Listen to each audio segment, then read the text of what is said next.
FM 89.1, Radio Universidad.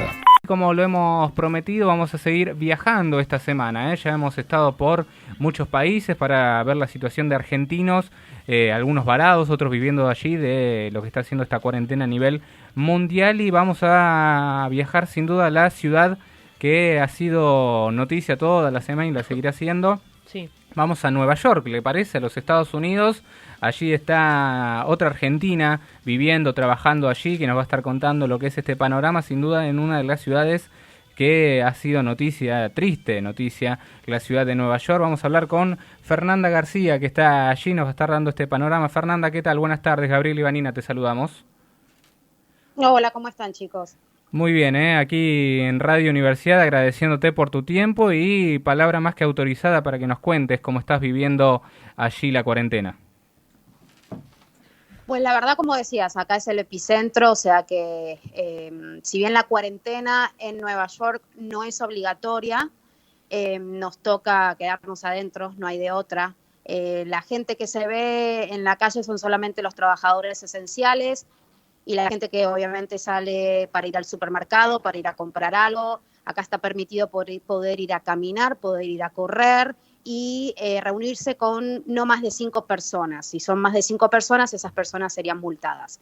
Pero obviamente los periodistas tenemos permiso para poder estar en la calle trabajando, pero el resto de las personas, bueno, en casa como debe de ser. Sí, hemos hablado también con una argentina, está en Miami, que está en Miami, perdón, el día viernes, y también nos contaba, ¿no?, que no es obligatorio y que por lo menos ustedes se dan cuenta de los recados, ¿no?, así quizás los norteamericanos, ¿no? Así es, lo que tiene es que acá tampoco, por ejemplo, es obligatorio el uso de barbijo. Si bien le están pidiendo a la gente que lo usen, no es obligatorio. Entonces uno cuando sale, obviamente puede ver a mucha gente que no lo usa. A mí me ha tocado, por ejemplo, estar en el Parque Central y hay gente en bicicleta, gente corriendo o simplemente caminando, paseando o aprovechando los días de buen clima, donde los ves sin el barbijo. Incluso puedes ver gente en grupo, menos de 5 personas, pero mucha gente sin barbijo, cosa que preocupa un poco porque se sabe que el uso del barbijo pues ayuda con el tema del contagio. Sí, sobre todo que ahí sí se puede estar en grupo, ¿no?, que no se debería, pero bueno, contanos también, Fernanda, el tema de las imágenes tristes, ¿no?, que estamos viendo de cómo está el sistema de salud, o si son verdad o mentira. Eso es algo que me están preguntando mucho porque hay muchísimas personas que creen que es mentira, que lo que ven en los medios no es 100% creíble. Yo te lo puedo decir por colegas enfermos, por amigos enfermos o incluso conocidos que han estado en el hospital y por médicos y enfermeras conocidos que tengo trabajando. Y es tal cual como lo ven. El sistema no está colapsado al 100%. ¿Por qué? Porque el que llega al hospital es cuando ya está casi en estado crítico o necesita de un respirador. Uh-huh. Por eso no está colapsado. Pero hay médicos que están atendiendo hasta 25 pacientes por día, cosa que es una locura. Y sí, hay zonas en Nueva York como Queens o Brooklyn, que son las más afectadas, donde los hospitales no dan abasto. Es tal cual como lo ven en las noticias. Los cuerpos también fuera de los hospitales pueden ver los camiones que son frigoríficos, donde acumulan los cuerpos que no son reclamados. Esos cuerpos que no son reclamados después de 15 días los llevan a unas fosas en una isla de Brooklyn donde los están enterrando. Y tengo una amiga, sin ir más lejos, que tiene al papá en el hospital y le costó horas poder comunicarse con el hospital para que le dijeran en qué estado se encontraba el padre, y le pidieron que por favor era solamente una llamada por día y que en caso de que él empeorara, el hospital es el que se iba a comunicar con ella. Obviamente ni puede visitarlo y a la hora de tener que llevarlo al hospital lo tuvo que dejar y se tuvo que ir porque obviamente no la dejan entrar. O sea que sí, todo lo que ven es real. Los testimonios de los médicos, un médico no les va a mentir, o sea, no le va a mentir un médico para decirles cómo está la situación. ¿Qué tal, Fernanda? Buenas tardes, Vanina te saluda. Hola, Vanina.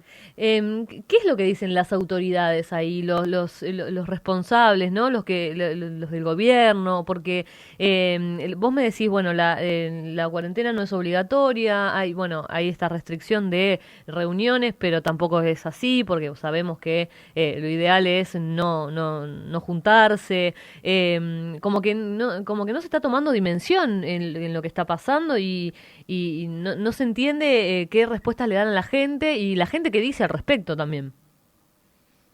Mira, lo que pasa es que Estados Unidos es un país donde el que decide es el gobernador de cada estado. Por más que el presidente tome una decisión, al fin y al cabo depende de cada gobernador. Entonces ahí viene el problema, porque si hay estados en los que no ponen cuarentena y hay otros estados en los que sí, ahí ese es cuando viene el problema. Depende de cada estado. Acá en Nueva York el problema es que se dice que mandaron a pedir cuarentena, no obligatoria, pero que la gente se quede en la casa tarde, cuando ya el virus estaba en todos lados. Acá se dice que ese fue el problema principal. Por eso también hay estados en los que quizás tomaron acciones más tempranas, como por ejemplo California, donde los casos son muy pocos comparados a lo que es el epicentro, que es Nueva York. ¿Por qué? Porque el gobernador de California tomó medidas mucho tiempo antes que otros estados. Entonces, obviamente se le echa mucho la culpa a los gobiernos, obviamente mucho al presidente por la falta de decisión, por la falta de poner una cuarentena obligatoria, que desde un principio lo dijo que no lo iba a hacer. Entonces, está la gente que lo entiende, la gente que no, la gente que sigue saliendo a la calle porque no le importa. Conozco casos de contagiados que se han tomado un avión, porque acá en Estados Unidos los vuelos domésticos, los de cabotaje, continúan circulando. No como, por ejemplo, en Argentina, donde no hay vuelos. Entonces, imagínate que si una persona infectada viaja porque se quiere ir a ver a un amigo, una pareja, un familiar a otro estado, ¿a cuántas otras personas se está contagiando? Sin duda, hablamos de Nueva York porque sin duda es el lugar donde más habitantes hay, pero sí, ese tema de los aviones es otro de los principales epicentros, ¿no? Porque a través de las redes sociales se ven capturas de pantallas de estas páginas que muestran vuelos en vivo y se ve toda la ciudad, todo el país, eclipsado por aeronaves y como bien decías, ¿no? Acá en la Argentina no hay vuelos y se ven poquitos, quizás en las principales capitales de Latinoamérica donde hay vuelos, pero muchos son de cargo también, no son de vuelos comerciales. Así es, sí, es las dos cosas, de cargo y de vuelos comerciales. Y otra cosa que cabe destacar, acá en Nueva York la cantidad de gente que está muriendo, el doble es para los latinos y los afroamericanos, comparado al resto. Y mucha gente no entiende por qué. Y lo que siempre trato de explicarle a la gente cómo se vive acá en Nueva York. Hay comunidades en las que hay más latinos y más afroamericanos y mucha gente es de escasos recursos. Muchos viven en familias, en una misma casa, en varias familias incluso en una misma casa. Entonces, obviamente que el contagio es mucho más grande. ¿Por qué? Porque no tienen varios baños, tienen que compartir el mismo baño, hay gente que duerme en la misma habitación, no tienen un espacio grande, los lugares comunes acá son muy pequeños. Entonces, es mucho más fácil poder contagiarse. Y aparte, el latino forma parte de esos trabajadores esenciales. Son los que llevan la comida cuando uno ordena por teléfono, son los que atienden en los restaurantes, son los que trabajan en el servicio público. Entonces, la gente también tiene que pensar eso, que el latino está más expuesto justamente por esto, por de escasos recursos, por vivir en espacios reducidos, mucha gente, y porque son parte de los trabajadores esenciales. Sí, y no omitir también el tema de la gente en situación de calle, ¿no? Porque por ahí hablamos de Nueva York, pero también hay muchos casos, ¿no? Así es, sí. Y aparte también tienen que pensar algo. La gente de los latinoamericanos y los afroamericanos, que son los más afectados, no viven de la plata del día, de lo que le pagan por el día, por ese trabajo. Entonces, mucha de esa gente no tiene el dinero ni para poder pagar el alquiler o el plato de comida en la mesa, el plato del día. Entonces, esa gente tiene que salir a lugares donde están regalando comida para poder comer ellos y para poder darle de comer a la familia. Entonces, obviamente, esa gente está mucho más expuesta que el que se puede quedar en la casa en la cuarentena y saliendo simplemente lo básico, al supermercado o a caminar o a correr, nada más. En el caso de los lugares de comida, ¿están utilizando barbijo? ¿Vos pudiste ver en alguna situación particular? Hay de todo, hay lugares donde obviamente los que proveen la comida, todos esos obviamente están con guantes y barbijos, y hay gente haciendo fila para buscar la comida, donde hay algunos que no lo tienen. Ahora le pidieron a las personas que no los pueden comprar o no los pueden conseguir porque no en todos lados está disponible. Le están pidiendo que por lo menos se pongan un pañuelo o se tapen con una bufanda. Entonces muchos ahora están haciendo eso y obviamente les están pidiendo mantener el distanciamiento entre una persona y otra. ¿Y ustedes, los periodistas, cómo están haciendo con el tema de los cuidados en los móviles, que por ahí se relacionan con mucha gente? No, mira, o sea, se mantiene la distancia. Muchas de las cosas lo estamos haciendo, las intervenciones las estamos haciendo vía Skype desde la casa y solamente sale el camarógrafo a tomar imágenes, o si salimos a cubrir algo, pues entonces toca no le pones el micrófono a la persona cuando los entrevistas regularmente, sino que lo ponemos a lo lejos, tomando el distanciamiento social, y obviamente la persona trata de mantener el barbijo y nosotros también.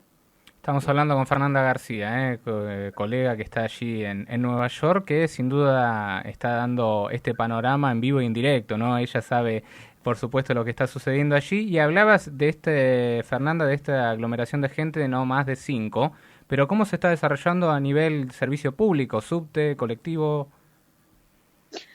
Mira, acá hay mucha gente que obviamente no tiene auto, no maneja, entonces no les queda otra que para poder llegar a sus trabajos necesitan tomarse el subte o el colectivo.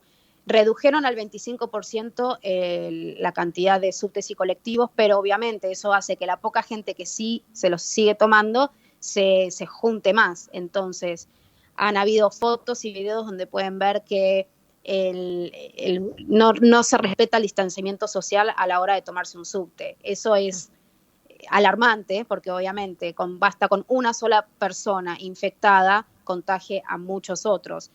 Pero es que gente que no le queda de otra también, hay gente que tiene que ir a su trabajo, entonces se tiene que arriesgar y poner su vida en riesgo para poder ir a buscar el dinero del día. ¿Hay ayuda para aquellos, como bien decías, viven al día, digamos, como está pasando aquí en nuestro país? Bueno, antes si uno pedía por un cheque de desempleo, solamente aplicaba para las personas que trabajaban a tiempo completo en una compañía. Ahora lo extendieron desde el pasado 16 de marzo para gente que son freelance o que son independientes o que los contratan para algunos trabajos nada más. Ahora puede aplicar, esas personas también pueden aplicar. Depende de cada caso, se puede llegar a recibir hasta $600 por semana para esas personas. Conozco casos de gente que han aplicado y no se lo han aceptado, porque depende también de cada caso, no es para todo el mundo. O sea que la mayoría sí lo está recibiendo, pero también es todo un proceso, porque antes era llamar por teléfono, la gente no se podía comunicar porque las líneas estaban colapsadas. Piensen que son más de 365.000 personas desempleadas que se reportaron la semana pasada en Nueva York.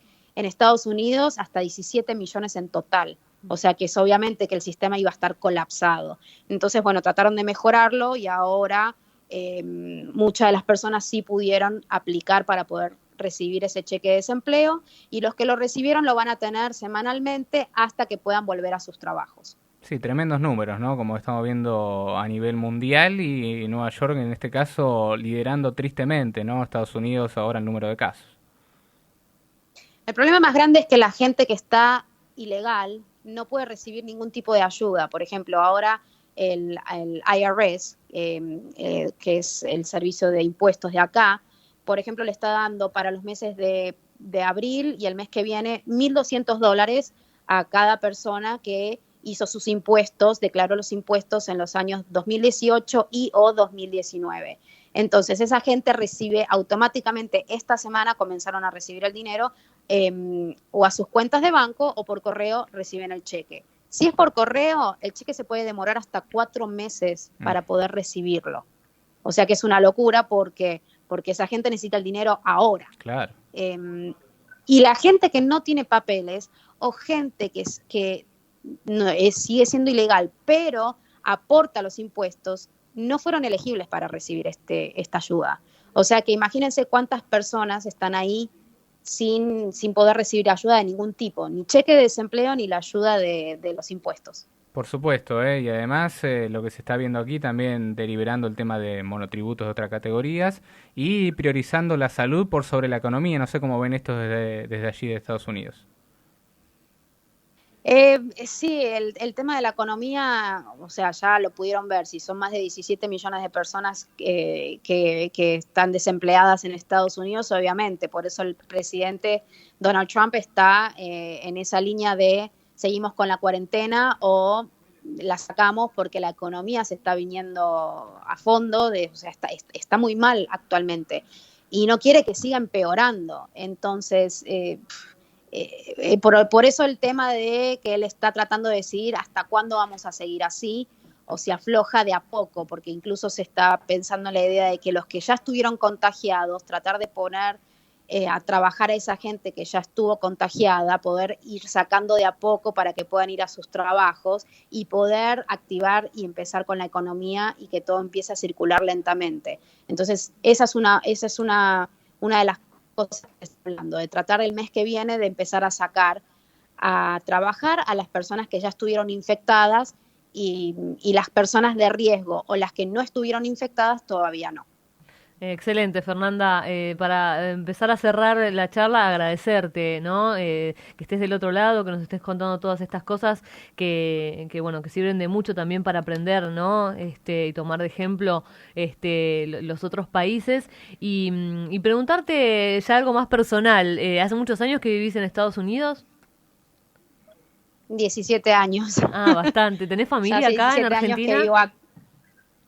Tengo familia en Europa y tengo familia en Argentina, que generalmente es cuando me divido el tiempo libre que tengo, visito a unos en un lado y a otros en otros, pero sí, ya hace 17 años que estoy acá, trabajando siempre de mi carrera, del periodismo. Me hice ciudadana estadounidense, o sea que sí, diría que la mitad de mi vida es de Argentina y la mitad de la vida ya la llevo acá en Estados Unidos. Y obviamente me imagino que te mantenés en contacto con esta familia que tenés acá para saber también cómo está la situación, ¿no?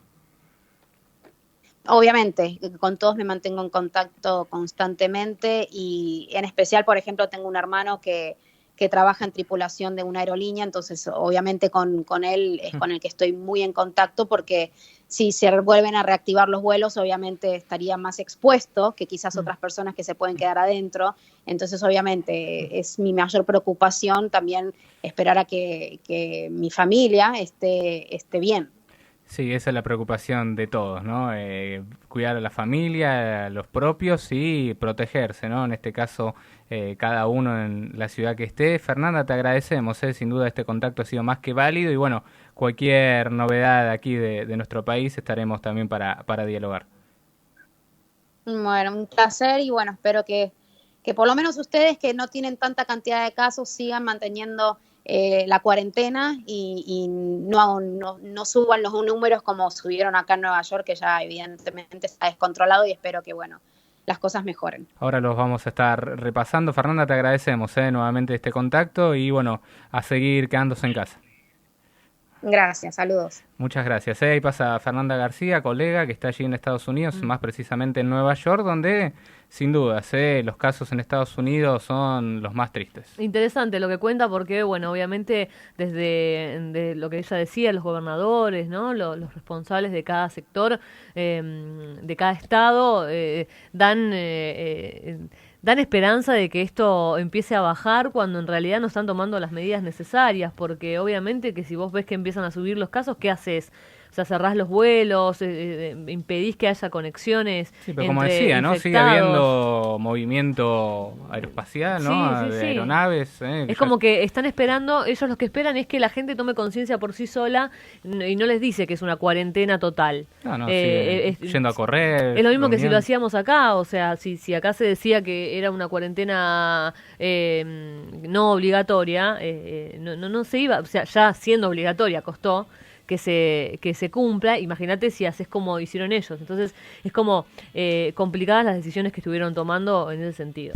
Desde la Universidad Nacional de La Matanza, Radio Universidad FM 89.1. Siempre cerca.